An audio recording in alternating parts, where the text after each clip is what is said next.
Well, this is another video that's starting a little differently. We was hopefully going to start in the middle of the day, but we got here late, so we're starting in the middle of the night.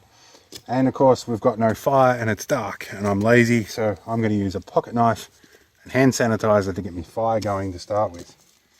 Of course, I'm sure you can guess what we're going to do with the sanitizer. Going to get a bit of this here to get it going. I'm going to get a little bit in a pile. My pocket knife, I'm going to cheat slightly. There is, if I charge this up a bit, a little glowing bit on the end here that is a flint stick. I might be able to move a light over here so you can see. I'm going to use my other pocket knife because, again, I'm lazy and I know this works.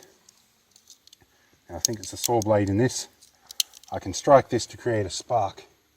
If I do it right, we should light this sanitizer up. There we go. And that should start our fire eventually. Lazy man's fire. And post-virus improvisation, I guess. Anyway, we'll see you in the next bit of this once we've got everything else sorted. Alright, well, being as it's pitch black and we've only got limited battery time, I've pulled my emergency stash up from under the seat in the Argo, which is how we got here, by the way. And I've got a bunch of these white glow sticks. Now, these are 8-hour ones. This one's a half-hour one. It's supposed to ignite with great potency, but only for a half hour. These are a little bit old, so I don't know how well this is going to work. I'm going to turn this main light down and then crack this and see what happens. And see what sort of light output we get from a glow stick. That is actually quite usable light from a glow stick, and even for the camera to see this, it's doing very well. So I'll warm that up my hand a bit, but that's going to be good improvised torch. I'm happy with that. I'm going to use it right now. Anyway, let's get on to setting up our camp. Alright, well, I think it's about time for a meal. And I'm doing it military style with a ration pack. Although these are Hunger Buster brand packs. These are produced in New Zealand in the same factory that produces the military ration packs. So, and we're going to heat it with a flameless ration heater this time because I'm lazy. And I brought myself a universal measuring cup with a marker line on it. So, I'm going to open this one, and what have we got tonight? We've got beef casserole. So, there's, what's this? This is our mashed potato pack with chives. This is our main retort package with beef casserole. So we'll work out our sides whilst this is heating. The mashed potato I'll have later on for a snack. So we're gonna, it's a nice little gusseted pack that can stand up like that. And these things we're gonna open, and we're gonna save this bit of sticky tape that's on it, that is also exceptionally difficult to remove. You're gonna get your finger under here and peel it off. Now these have a magnesium, iron, and another compound in here that I can't remember, that reacts with water very violently. So we're going to tear across the top here, and we're going to, you can see the little heater pack that's in here, and that'll react with a bit of oxygen, but once we add water, it'll get real hot. So we'll add our ration pack in here. And I'm going to add 1 cup, which I think is what these ones use. I've used different brands in the past. Yep, 1 cup of water is what they use. Now, before I pour the water in, I'm going to get my sticky tape off the bottom here and reassign it to the top. So in goes our 1 cup of water, straight onto that. Fold this over, and usually on an uphill direction. We'll give it a good shake up,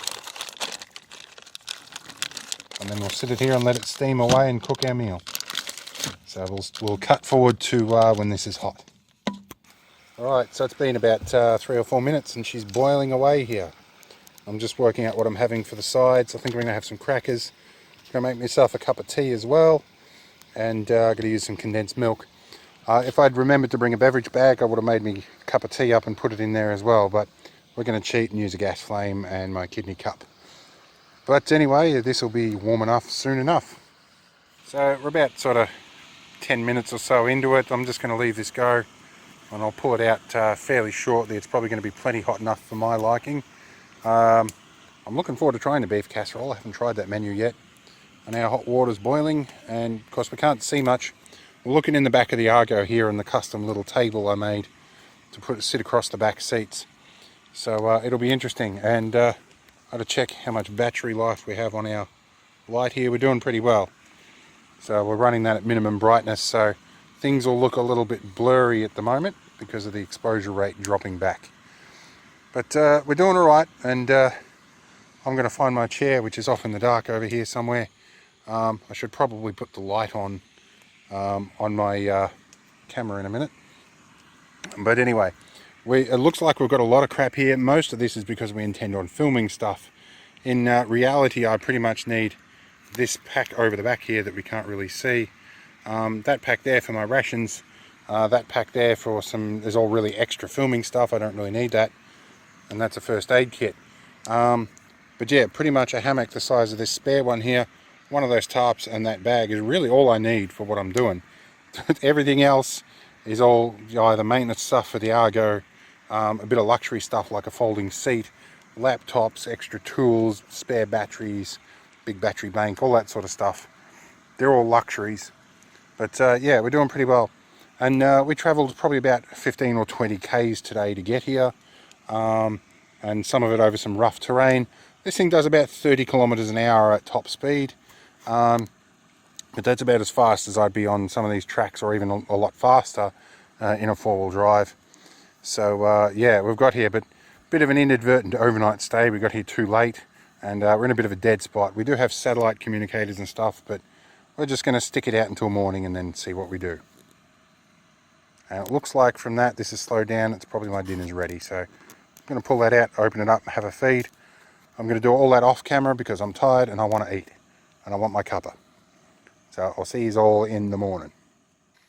Well, the sun's up and it got to about 1.4 degrees Celsius overnight, I think. And I've charged a lot of my stuff off this battery bank, so a little 5-watt panel, just trying to catch it up a little bit and charge up our lights and stuff. And I think I'm going to head off to breakfast, and then we'll neaten up the back of this soon. So I think I'm doing natural muesli this morning, made in New Zealand. Good stuff for the ration pack, and then I've got a few other bits and pieces. But yeah, this is going to be breakfast.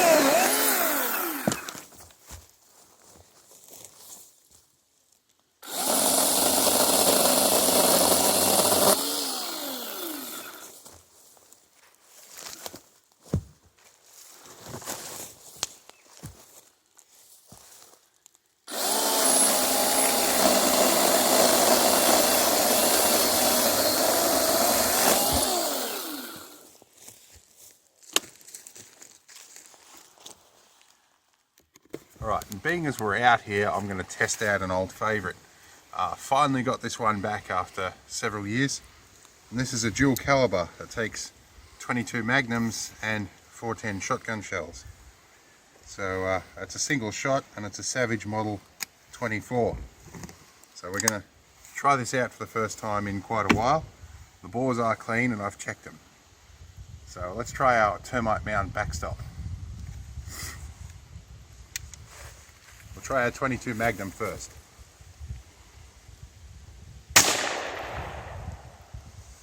Now let's try a shotgun.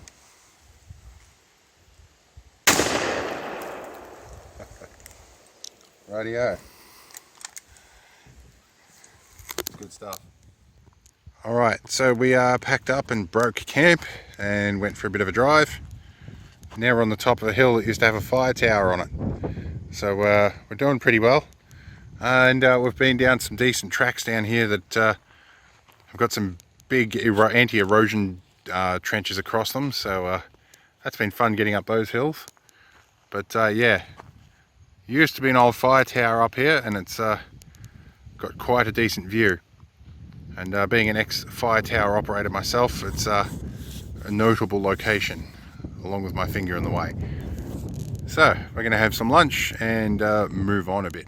Right, while we're out here, we probably need to test out the winch as well. So we're going to find somewhere where we can practically use a winch to test it in a realistic situation. So let's go see what we can find.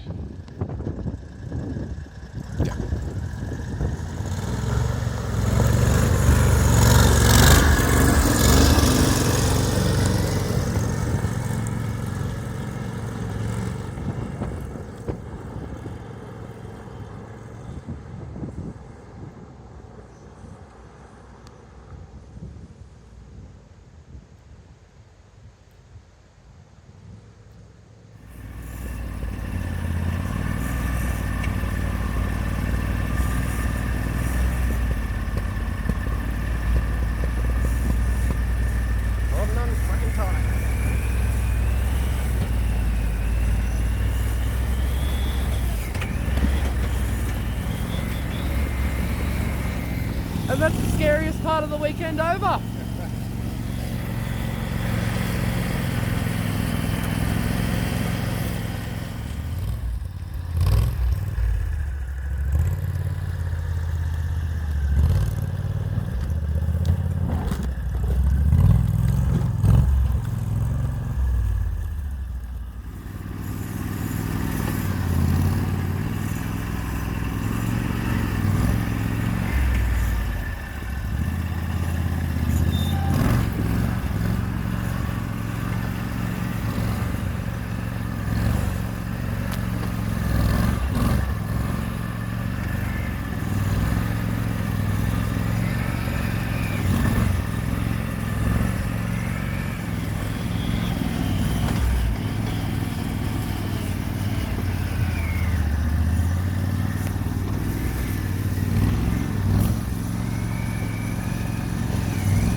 Well, we've finally come across a log we can't drive over, and going around is a bit of a tedious thing, so we might use this as a good chance to test the winch, and we might actually get the battery saw out and do a little bit of work with that too. So I'm thinking what we might do is cut a section off and winch it out until we can get through. Anyway, let's get cracking. Alright, so we're taking a moment to have a bit of a stop and a think about how we're going to tackle this. And I think I'm going to get the battery saw onto this little Ryobi 1 Plus power saw or electric saw.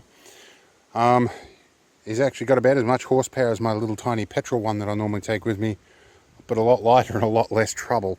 And I think it'll easily carry through this. We do have a spare battery anyway. So I think what we're going to do is clean up some of the little stuff off here, and then we're going to take a big chunk out and see if we can winch that off. Mostly as an excuse to see if the winch works, because we could probably just cut these to a nice flat area and just drive straight over the top of it all. But yeah, let's see how our winch goes.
Rightio. Doing good. Right, so got my winch remote. I'm going to don some gloves because we're dealing with steel cable.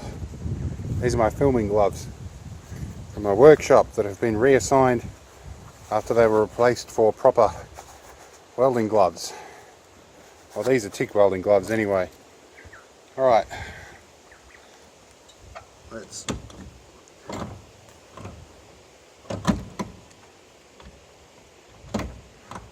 go. Clutch is not disengaging.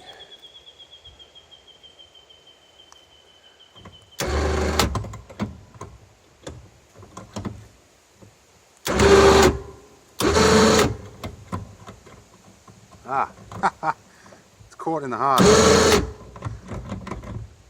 I got it jammed last night, didn't I? Because I'm smart. Alright, we'll be back in a sec. We've got it figured out.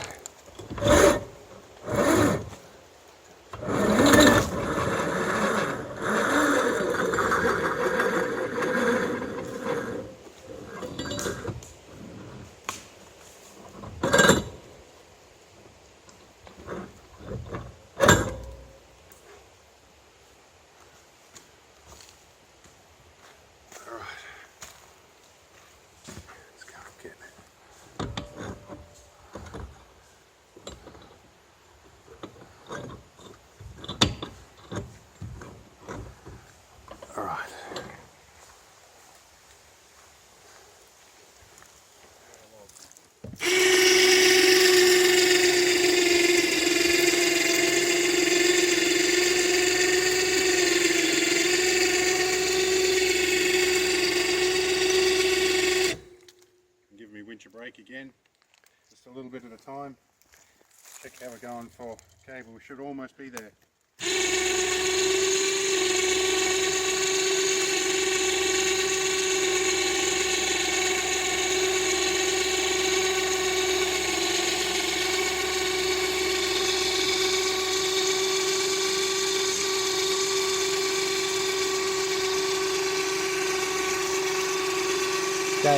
Dave. Alright, so in the middle of this, my camera overheated, but we did get the log off the track. The winch stopped retracting, but we figured out that was just jammed because of the weight of the log. That was easy rectified by disengaging the clutch. Yes, we've got this mostly clear. We'll get through with this, but I'm going to get back on the road while the phone's still working. This could be a short episode because of that. But anyway, we'll see how we go.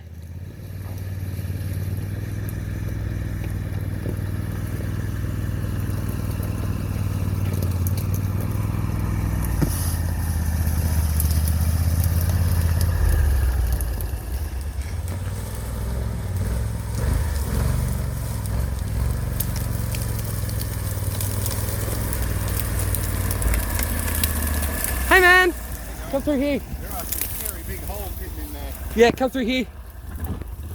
Well, it had to happen eventually. We actually need the winch now. Alright, we're going to find a tree to winch off. So he who bogs it is assigned to fix the problem. And the reason why we brought a shovel, we know the weakness of these things is getting high centered. So I think we're just about right. Luckily the ground's nice and soft. We'll probably get her back on terra firma soon. Or terra softer being the soil here.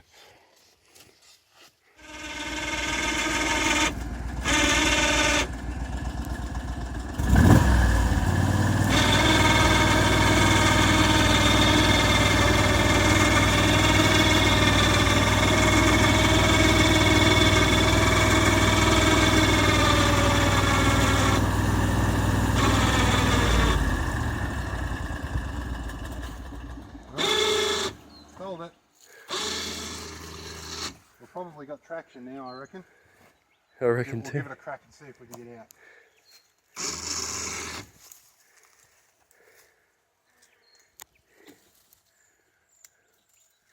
Alright. Okay, low range, huh?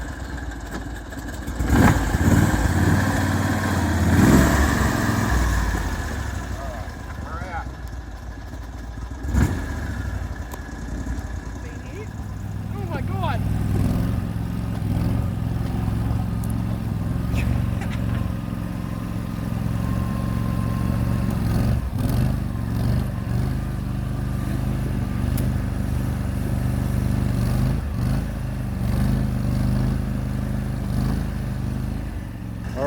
We are through that horrible track. That was about 10 kilometers. And note to self, need to make some armor. I got a few scratches and stuff on my arms. Alright, let's see if we can get out of here before sunset.